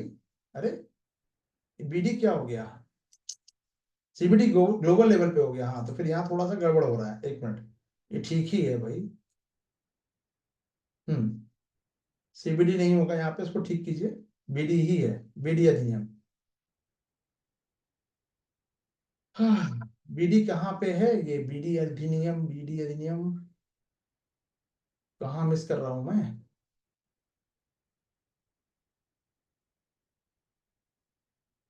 ग्लोबल, अच्छा बायोडायवर्सिटी, हे भगवान, उफ, ये शॉर्ट फॉर्म से मैं परेशान हो गया हूँ। बायोडायवर्सिटी डिक्लेरेशन है ये, बायोडायवर्सिटी डिक्लेरेशन है, ठीक है। अभी ध्यान आया, देखिए। हम्म, आरती जी इसको ठीक कीजिएगा, जो करेक्शन कर लिया था उसको ठीक कर लीजिएगा। तो बायोडायवर्सिटी अधिनियम के तहत पहुंच, लाभ साझाकरण और उसको डिस्ट्रीब्यूशन, तीनों को ये मैनेज करेगा, ये बॉडी, यानी 3 लेवल की जो बॉडी, ये जो है आपकी, ठीक है। अब नियम में कौन कौन सी बातें, अब इतना करने की जरूरत नहीं है, मोटी मोटी चीजें आप देख लीजिए, क्योंकि बहुत सारी चीज आप डेटा लेके नहीं जा पाइएगा, है ना। डीएसआई क्या करता है? ये डिजिटल जो सीक्वेंसिंग इंफॉर्मेशन है, सबका इसमें शामिल किया गया है, इसके लिए, लाभ के लिए। नियम में कहा गया है, नियम में ये कहा गया कि डीएसआई से जुड़ा जो भी ज्ञान होगा, चाहे वो डीएनए का हो, आरएनए का हो, या प्रोटीन सिंथेसिस का हो, सब इसमें शामिल किया जाएगा, ठीक है। दूसरा है कि पूर्व सूचित सहमति, यानी ऑब्वियस है कि कहीं भेजना है या संसाधनों तक पहुंचने से पहले उपयोगकर्ताओं को एनबीए को सूचित करना होगा, ठीक है। तो यही पॉइंट अनुसूचित खेती करने वाले औषधीय पौधे पर भी लागू होती है। तो केरल का मैंने जो अभी उदाहरण दिया था यहाँ पे, ये देखिए, कहाँ गया केरल वाला, है ना, ये देखिए, आरोग्य पाचा पौधा जो है, ये इसी के संदर्भ में है, ठीक है। प्रॉफिट शेयर करना है, उसकी मात्रा की बात करें तो स्लैब वार्षिक कारोबार पर आधारित होते हैं, 1 करोड़ से अधिक का कारोबार करने वालों को, जो यूजर है, उनको क्या करना होगा?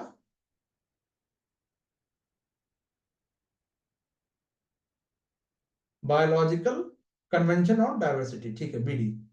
हाँ बायो, वही बायोलॉजिकल, मैंने क्या बता दिया? शिवांगी जी भी आ गई, अरे वाह, चुपके से आ गई, अरे वाह वाह वाह वाह वाह, क्या बात है, क्या बात है। मिस मैं उस क्लास में कर रहा था, आए हैं आप इस क्लास में, चलिए, वीडियो जरूर से देख लीजिएगा, अभी लगा दूंगा, ठीक है। दोनों वीडियो आज ही लग जाएगा आपको, ठीक है, करंट अफेयर का भी। अच्छा आप पहले से हैं, ओके। आफ्टरनून वाली क्लास में भी थी आप? मैं नहीं देख पाया ऐसा कुछ, चलिए। तो 1 करोड़, अब यहां देखिए, ये प्रीलिम्स के लिए आपको फॉल्सिफिकेशन देगा, हो सकता है वो 5 करोड़ कर दे यूपीएससी आपको। एक साल में, अगर एक ईयर में आप, फाइनेंशियल ईयर में 1 करोड़ से अधिक का आप क्या करते हैं, टर्नओवर कर रहे हैं, कारोबार कर रहे हैं, प्रॉफिट नहीं, कारोबार। तो यूजर को वार्षिक संसाधनों का उपयोग का विवरण साझा करना होगा, ये मैंडेटरी है अगर 1 करोड़ से ऊपर का है तो। हाई वैल्यूड अगर रिसोर्सेज की बात करें, चलिए, उच्च संरक्षण या अधिक मूल्यवान अगर कोई है जैविक संसाधन के लिए, लाभ साझाकरण बिक्री या खरीद का 15 से 20%, सॉरी 5 से 20% तक, जैसे कि लाल चंदन, अगरवुड, है ना, पुष्पा वाला लाल चंदन। तो आपको क्या करना होगा? हाई वैल्यूड अगर कोई ये रिसोर्सेज अगर है, तो लाभ कितना होना चाहिए? खरीद मूल्य का 5 से 20% के बीच में वेरी कर सकता है आपका, कोई दिक्कत नहीं। और क्या क्या है, नियम बनाया गया है कि यदि जैविक संसाधनों का यूज करके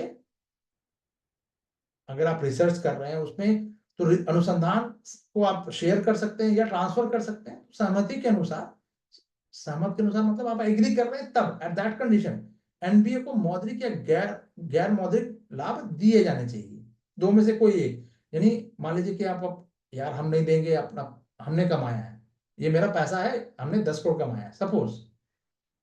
गैर मौद्रिक लाभ का मतलब क्या हुआ, भैया हमने टेक्नोलॉजी दे दी, ले जाओ यार तुम खुद बना लो, तुम भी कर सकते हो तो तुम भी कर लो, गैर मौद्रिक हो गया। या उसका यूजेस बता दिया, कहां कहां यूज कर सकते हैं आप। क्लियर? चलिए आगे बढ़ते हैं।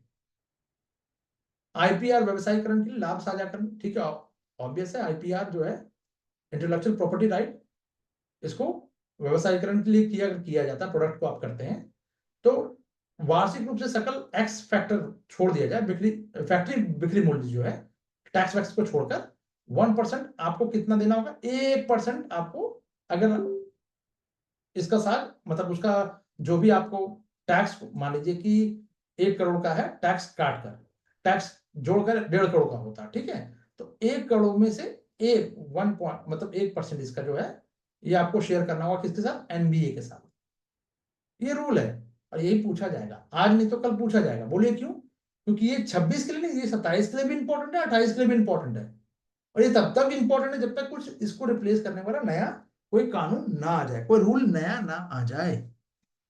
ये बात समझ में आई जल्दी से?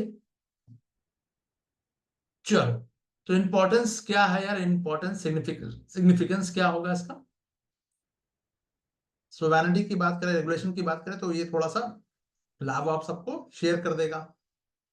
सस्टेनेबल डेवलपमेंट सभी को हमेशा के लिए यूज के लिए भी रहेगा, ठीक है।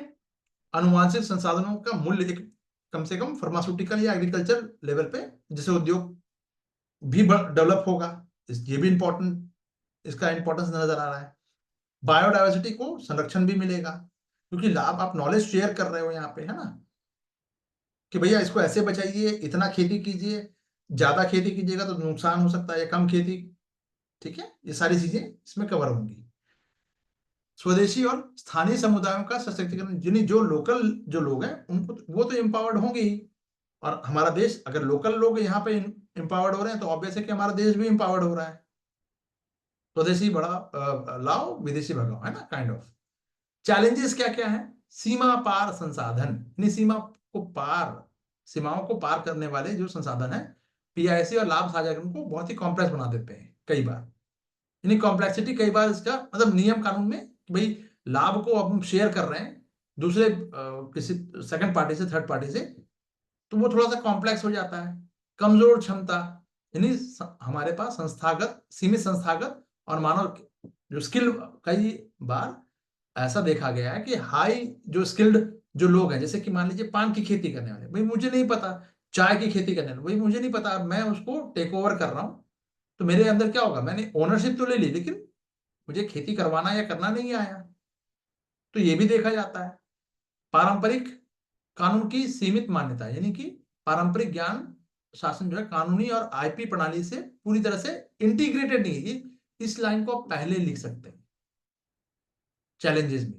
ये मींस के लिए बहुत इंपॉर्टेंट रहेगा बाय द वे, और ये आना ही है, आईपीआर के साथ जोड़ के दिया गया, यानी 100% आना है ये, इसमें मुझे 1% का भी शको शुबा नहीं है। चलिए, बेझिल, यानी बहुत ज्यादा 2000 पेज का आपको डॉक्यूमेंट दे दिया गया, पढ़ेगा कौन भाई? यहाँ तो 66 पेजेस नहीं पढ़े जा रहे लोगों से, ठीक है। शैक्षिक बनाम वाणिज्यिक अनुसंधान, एक तो आप बुकिश लेवल पे पढ़ रहे हैं, दूसरा रिसर्च लेवल पे पढ़ रहे हैं कि कमर्शियल में हम खेती के, जैसे मान लीजिए सनफ्लावर के बारे में आप लोगों ने 10th में पढ़ा होगा, किसी का बॉटनी होगा तो उसने ग्रेजुएशन लेवल पे पढ़ दिया होगा, चलो मान लिया, नहीं जूलॉजी नहीं, जूलॉजी जंतु विज्ञान हो गया, बॉटनी ये है प्लांटेशन वाला, ठीक है। कमर्शियल के लिए अब करना है कि आपको खुद खेती करवानी है, तो उसके लिए तो रिसर्च अलग होगा ना, तो अनुसंधान उद्देश्य को अलग अलग करना मुश्किल है, जिससे कि छूट का दुरुपयोग होता है। कैसे होता है, चलिए इस पे थोड़ा सा एक लाइन बात कर लेते हैं। रिसर्च का उद्देश्य, आप किस पर्पस से भाई आप नई किताब लिखने के लिए कर रहे हैं, या खेती करवाने के लिए कर रहे हैं, तो अगर आप किताब लिखने के लिए कर रहे हैं तो कोई टैक्स नहीं है, पर खेती करने के लिए रिसर्च कर रहे हैं तो उस पर टैक्स है, तो आपने तो बचा लिया टैक्स। समझ में आ रहा है? तो लोग, जो छूट मिल रही है रिसर्च करने के नाम पर, आपने उसका यूज कर लिया। जैसे वही फार्मर वाला, अमिताभ बच्चन भी खेती करते हैं, वेरी गुड। अब आप सोचते रहो कि खेती में वो क्या उगाते होंगे और कहाँ बेचने जाते होंगे, है ना। चलिए, तो कमजोर बाजार प्रणाली, अक्षम मूल्य श्रृंखलाएं जो है कई स्थानीय समुदायों को वित्तीय रिटर्न कम कर देती है। मिडिलमैन ज्यादा है, भाई ले देना है दो, नहीं देना है। कोई दूर बैठा एक आदिवासी समुदाय है, वो कह रहा है कि भैया हमें 100 रुपए चाहिए, हम बीड़ी पत्ता, चलो केंदू पत्ता जिससे बीड़ी बनाई जाती है, वो मेडिसिनियल नहीं है, मैं एक बात बता रहा हूँ, ठीक है। तो ये आदिवासी समुदाय ही इकट्ठा कर रहा है, लेकिन दाम कौन तय कर रहा है? दाम धन्ना सेठ बैठ के कर रहा है। प्रॉब्लम यहां है। नहीं तो हम, इनका नेक्सस बना हुआ है, कोई नहीं खरीदेगा, 2 दिन के बाद ये पत्ता खराब हो जाना है, क्या करें? भैया जो दे रहा है दे दो यार, हमने 100 मांगा था, इसने 10 रुपए दिया, चलो ठीक है। बात समझ में आ रही है? फिर धन्ना सेठ जाएगा अपना 10 लाख रुपए का वो सोना का मुकुट जो है वो चढ़ा देगा कहीं और पूजा पाठ में। अरे हमने तो कभी किसी का बुरा नहीं किया, वेरी गुड, हारे का सहारा काइंड ऑफ है। चलिए, इसी को बिजनेस करना कहते हैं। चलिए, निगरानी के मुद्दे क्या होंगे? ओवरलैप, कई बार चीजें क्या होती हैं, एक के ऊपर एक कानून है, ओवरलैप कर रहा है, यानी कि इस कानून को छोटा, कानून ये भी है लेकिन इससे थोड़ा सा बड़ा बना दिया गया, दूसरा कानून बना दिया गया, और यही सेम ही है, सेम सब्जेक्ट पे ओवरलैप हो रहा है। तो ओवरलैपिंग जनादेश वाली कई एजेंसियां इन्फोर्समेंट दक्षता को कम कर देती है। जैसे कि अब इसको ऐसे समझो, निगरानी करने के लिए मैं आपको दूसरे एग्जांपल से समझाने की कोशिश करता हूं, ठीक है। यहां कहा गया कि भाई एक ट्रक आएगा, उस ट्रक को चेक करना है, ये ट्रैफिक पुलिस करेगा, ठीक है। लेकिन इस ट्रक पे अगर क्या माल है नहीं है, वो दूसरी पुलिस जो है, वो ऑर्गेनाइजेशन वो चेक करेगी। अगर कोई तीसरे राज्य से, दूसरे तीसरे राज्य से आ रहा है, ठीक है, और वो, तो उसके लिए अलग परमिट लगेगा। तो आप उसी में, मतलब कौन किसको क्या देख रहा है, क्या पेपर, सब गड़बड़झाला हो जाता है। तो इन्फोर्समेंट जो एजेंसियां जो है, जो उसकी दक्षता को भी, इफिशियंसी को भी कम कर देती है ये निगरानी के नाम पर। ओवरलैपिंग हो रहा है, ये मेरा जुरिडिक्शन है, वो तुम्हारा जुरिडिक्शन है ना। चलिए, अब कम जागरूकता, अवेयरनेस कम है, सीबीडी, नगोया प्रोटोकॉल और बीडी जो अधिनियम है, इसकी सार्वजनिक समझ ही कम बनी हुई है। तो क्या किया जा सकता है? तो जो नगोया प्रोटोकॉल के अनुरूप ही बहुपक्षीय लाभ साझाकरण एक सिस्टम बनाया जाए, इको सिस्टम बनाया जाए, तंत्र स्थापित किया जाए। एबीएस ढांचे को पारंपरिक जो कानूनी ढांचा है, जो भी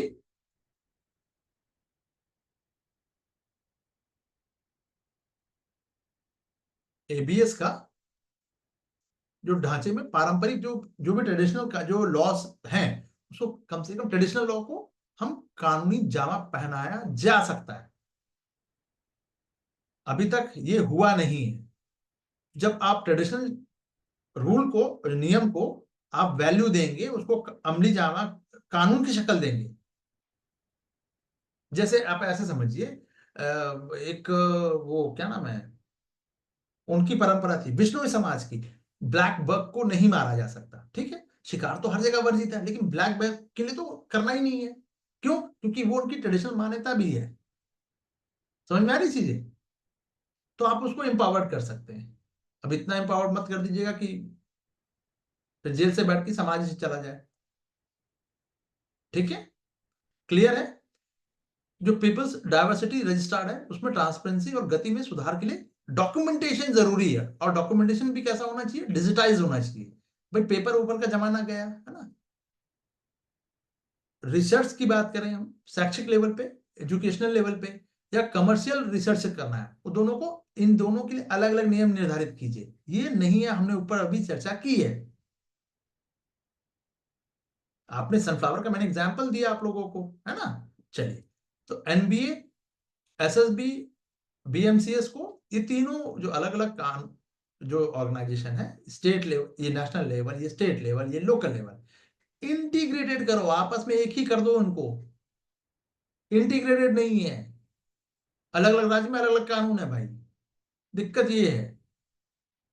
तो एक इंटीग्रेटेड डिजिटल प्लेटफॉर्म के माध्यम से हम निगरानी कर सकते हैं, तो इंप्रूव करिए, हो जाएगा।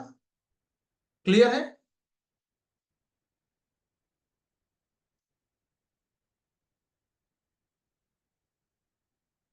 कोई डाउट है तो वो पूछ लो।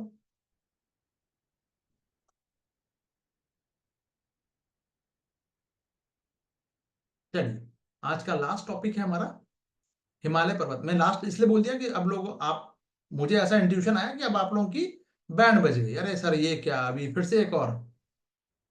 नहीं, करना पड़ेगा, थोड़ा सा पुश करना है, ज्यादा नहीं, बस एक ही तो टॉपिक है। आरती जी ने कहा कि नहीं चलो भाई, अगर कोई किसी को दिक्कत है तो बताइए, नहीं तो हम रोक देंगे। ठीक है, चलिए। ये हिमालय पर्वत प्रणाली की का इकोसिस्टम, एक तो प्रीलिम्स के लिए बहुत इंपॉर्टेंट है, मेंस के लिए भी इंपॉर्टेंट है,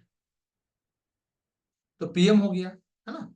चलिए, नेपाल में एक भारत के जो, जी शिवांगी जी का सवाल आ गया, आगे नहीं बढ़ने देंगे। हाँ, दक्षता नामक पोर्टल एक समुदाय आधारित मंच जिसमें पर्यावरण केंद्रित सामग्री, ज्ञान साझा करने की सुविधा और प्रशिक्षण कार्यक्रमों की जानकारी हो, ये लिख सकते हैं आगे ग्राम में। हाँ बिल्कुल लिख सकते हैं, आप लिख तो सकते हैं, देखो आप, वही समस्या है ना, आप लिख के मुझे दिखाओ। गलती करने से, अभी गलती करने से डरो मत, करने से कहाँ डरना है, एग्जामिनेशन हॉल में, तो वहां गलती ना हो, यहां पे जम के गलती कर लो। बात समझ में आ रही है?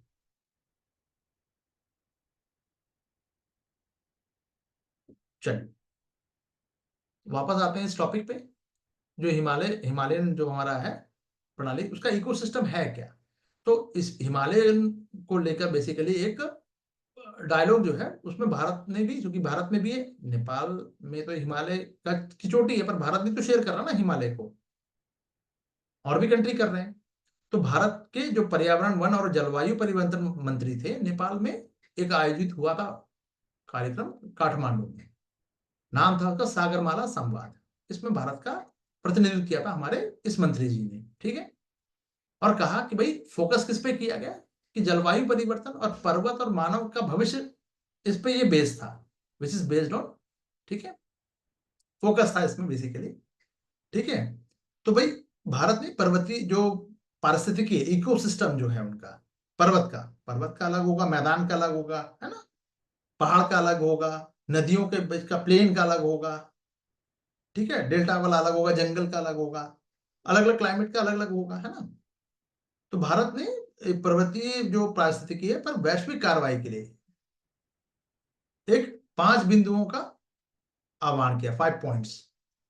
यानी कहने का मतलब ये है कि सागर माथा हिमालय का नाम है, नेपाली में सागर माथा, ठीक है। तो सागर माथा डायलॉग में 5 पॉइंट्स भारत ने रखे, भारतीय जो पर्यावरण वन और जलवायु परिवर्तन मंत्रालय मंत्री जो है, इन्होंने अपने 5 पॉइंट रखे, ठीक है। तो ये सागर माथा संवाद है क्या, तो एक बहुहितधारक यानी बहुत सारे जो जो हिमालय को शेयर करते हैं, को प्रमुख वैश्विक, क्षेत्रीय और राष्ट्रीय मुद्दों की चर्चा करता है, ठीक है। विषय क्या था, जलवायु परिवर्तन, पर्वत और मानव का भविष्य, ये ऊपर मैंने बता दिया आपको, ठीक है। अब आइए प्रीलिम्स के लिए, कि इसकी हिमालय पर्वत की जो प्रणाली है, भौतिक संरचना कैसी है, कैसे दिखता है ये, क्या किस चीज से बना है ये। तो जितने भी पूरे विश्व में, ग्लोबल लेवल पे, पृथ्वी पर जितने भी पर्वत फॉर्मेशन है जो, है ना, माउंटेन जो है, उसमें सबसे बच्चा है ये, छोटा सा है बेचारा, अभी तो सबसे कम उम्र का है ये, और ये फोल्डेड माउंटेन है। ये भी ध्यान रखिए, हिमालय क्या है, अभी तो बच्चा है, अभी जवान भी नहीं हुआ है, अभी तो बच्चा है, किशोर भी नहीं है, बच्चा है अभी ये। और फोल्डेड माउंटेन है। फोल्डेड का मतलब ये देखो, ये प्लेट यहां से और ये प्लेट यहां से फोल्ड आपस में टकरा रही है, और इसकी साइज बढ़ती जा रही है। तो अभी साइज बढ़ता चला जाएगा, अभी और बढ़ेगा। तो ये भारत में भी है, नेपाल में भी है, भूटान में भी है, चीन में भी है, पाकिस्तान तक फैली हुई पूरा ये जो आपका ये है ना, यहां से ये पूरा ऐसे जाता है। हिमालय टरेन पूरा वही है। तो निर्माण कब हुआ है? 5 करोड़ साल पहले हुआ है। भारतीय प्लेट और यूरेशियन प्लेट जो है आपस में टकरा रही है, ये दोनों प्लेट, इसकी वजह से ये बन गया। मुख्य हिमनद यानी ग्लेशियर कौन कौन सी है? प्रीलिम्स के लिए इंपॉर्टेंट होगी, आप देखते जाओ, रटते जाओ। गंगोत्री, भागीरथी, बंदरपुर यमुनोत्री, अलकापुरी अलकनंदा, सुमेरु मंदाकिनी, बारह शिगरी चिनाब नदी पर, और जेमू तिस्ता नदी पर। ये सब ग्लेशियर है। बर्फ के, ग्लेशियर का मतलब बर्फ में तैरता हुआ, मतलब बर्फ का टुकड़ा समझ लीजिए। लेकिन ये 5-5 किलोमीटर, 10-10 किलोमीटर लंबा है, 50-50 किलोमीटर लंबा भी है। सियाचिन जो है वो 50 किलोमीटर वाला है। ठीक है।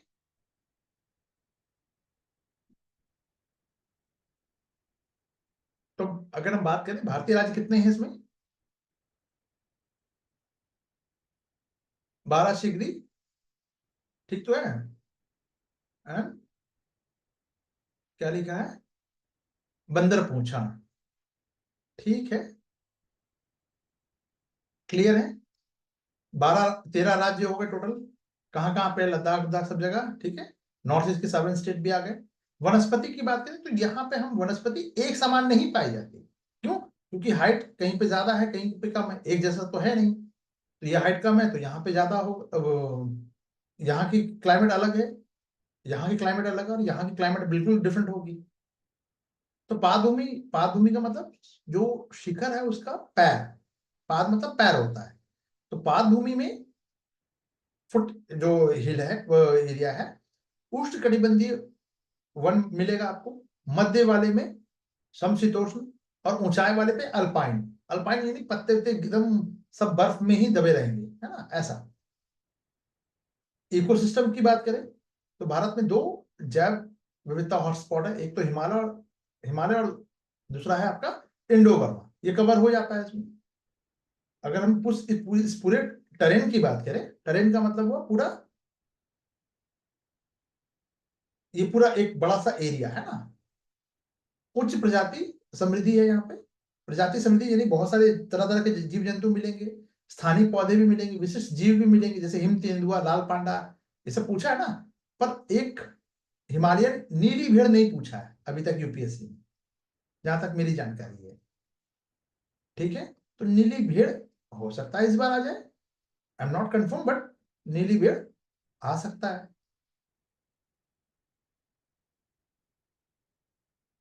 ठीक है, चलिए।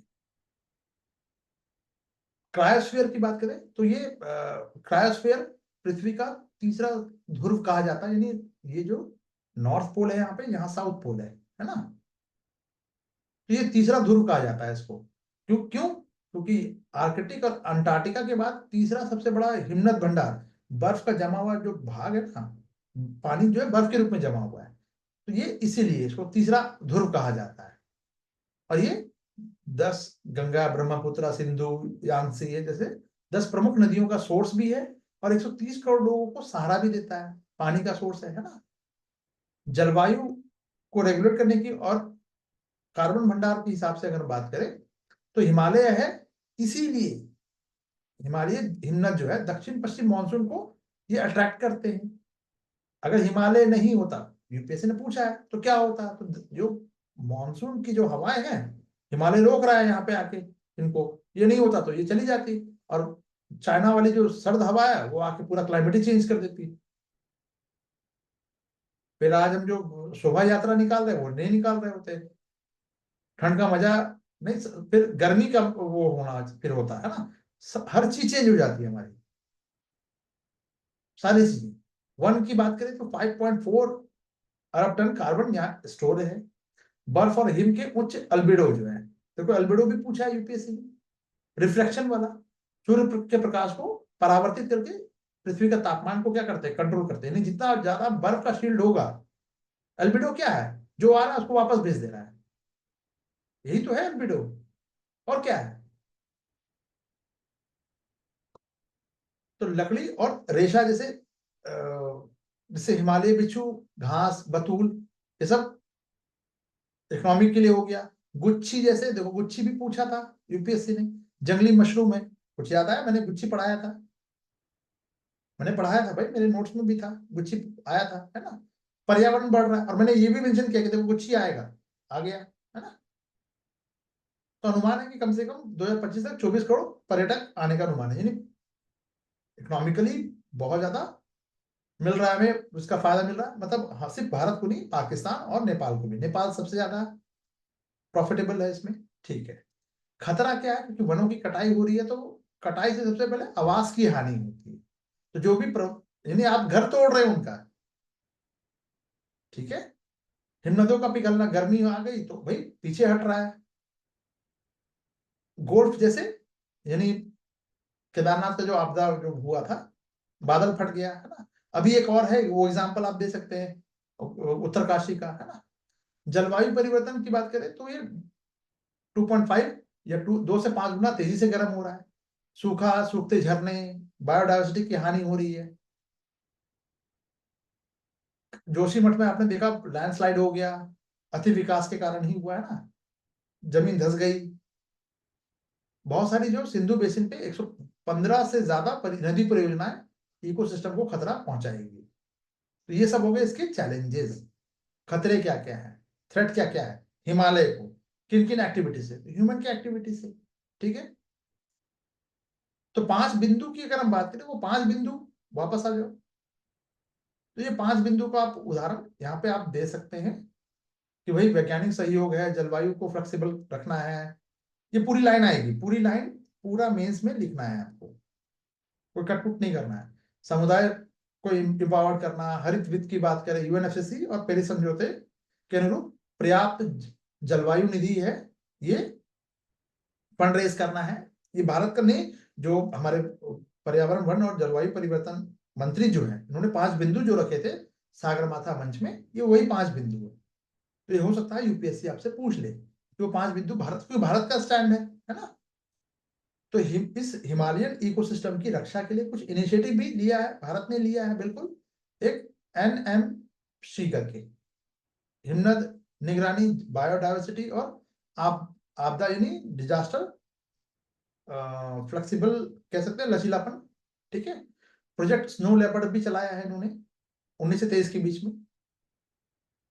वैश्विक लेवल पे बात करें तो आपको वैश्विक लेवल पे ये प्रीलिम्स के लिए आप पढ़ सकते हैं कौन कौन से चलाए गए हैं वैश्विक लेवल पे, लेकिन मेंस में एज यूजुअल ये आपको लिखना है। प्रीलिम्स के लिए तो है, लेकिन मेंस में आपको इसके केवल नाम लिखने, ओनली फॉर नेम। यूनेस्को का ने एक वर्ष मना लिया, ये इंपॉर्टेंट है, इसको लिखिएगा पूरा। क्रायोस्फीयर दशक मनाया गया यूनेस्को का, ये लिखना इंपॉर्टेंट है। उसके बाद GSLP ब्रैकेट में हिमतेंदुआ संरक्षण 12 देशों द्वारा चल रहा है, ठीक है। हिंदू कुश हिमालय का क्षेत्र का संरक्षण हो, IBCA हो, 7 बड़ी जो कैट वाला, जो बिग कैट अलायंस बताया था आपको, ठीक है।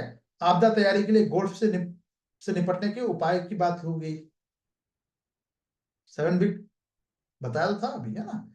तो सतत पर्यटन के लिए स्वदेश दर्शन योजना से सिंगल यूज प्लास्टिक प्रतिबंध किया गया है, ये सब आप डाल सकते हैं। सतत पर्यटन के लिए तो आप सतत पर्यटन भी लिख के छोड़ सकते हैं, केवल नाम से काम चल जाएगा।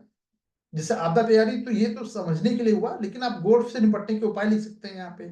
IBCA की जगह पे आप 7 बड़ी बिल्लियों का संरक्षण लिख सकते हैं, हिंदू कुश क्षेत्र का संरक्षण लिख सकते हैं। ये जो यहां से ना, ये वाला, ये देखो, ये आपको एज इट इज लिख देना है, ठीक है। क्या क्या किया जा सकता है, तो निष्कर्ष के रूप में ऑब्वियस है कि दोनों भू रणनीतिक, कल्चरल और एनवायरमेंटल, अगर हम अप्रोच से देखें तो ये सब इंपॉर्टेंट है। आवास हानि और अवैध वन्यजीव व्यापार हो, फायर फॉर जो ये हो, वनाग्नि है, फायर फॉरेस्ट, ठीक है, फायर फ्रॉस्ट, फॉरेस्ट और मानव जो दबाव जैव विविधता के खतरे में डाल रहे हैं। यानी बहुत ज्यादा जनसंख्या वहां पे। अब मुझे तो ये समझ में नहीं आया कि उत्तराखंड कब से बहुत ज्यादा लोग माइग्रेट करके चले जा रहे हैं वहां पे, क्यों पता नहीं। तो अवैध घुसपैठ भी हो रही है, ऑब्वियस सी बात है। तो सशक्त संरक्षण का प्रयास आवश्यक होगा। अगर नहीं रोका गया तो फिर वही बात है कि 20 साल 25 साल के बाद फिर वही जनता चिल्लाएगी। जनता हमारे अंदर की भी हो सकती है, बाहर की भी हो सकती है, क्योंकि सब मिल बैठ के कहेंगे कि भैया पहले क्यों नहीं रोका, अब क्यों तोड़ रहे हो। ठीक है। तो हमारी जो सरकार होती है, अब थोड़ा टॉपिक से हटकर एक अंतिम लाइन हमारी न्याय व्यवस्था के बारे में। वो ईश्वरीय न्याय है, यानी हमारे भारत का जो न्याय सिस्टम जो है ना, वो ईश्वरीय न्याय की तरह होता है। सरकाजम किया है मैंने। डिले होता है, इंस्टेंस जो जस्टिस है वो डिलीवर नहीं हो रहा है। दैट्स वाई ये स्ट्रीट जो कहते हैं ना जस्टिस, उसका कॉन्सेप्ट आ गया है। क्लियर। चलिए, कोई डाउट है तो पूछ लीजिए। आज के लिए इतना ही।